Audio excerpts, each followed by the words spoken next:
You are about to hear a very quiet story about one of the most important things contributing to the formation of a nation's conscience, what its citizens read when they are a child. I've just never actually read a fiction that couldn't be improved by a dragon or a rocket ship.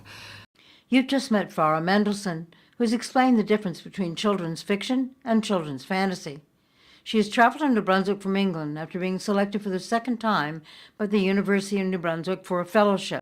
We invite scholars from all over the world to apply, but the caveat is it is to do research in this collection using the materials of this collection. Mendelssohn has just finished a lecture series on children's fantasy.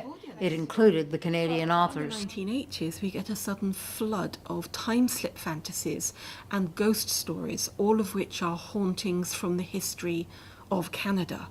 And both of those sets of books seem to be very much about nation building, very much about creating for children a sense of being Canadian. England, along with its Commonwealth countries and America, have a completely different set of cherished childhood fantasy literature.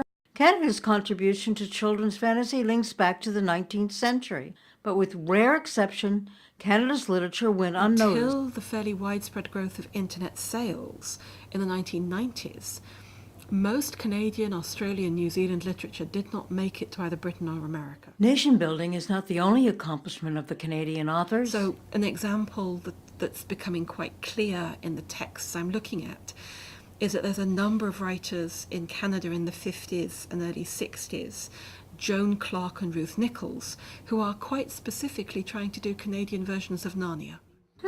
Perhaps Mendelssohn's work can lift Canadian fantasy from its pages to the world's big screen.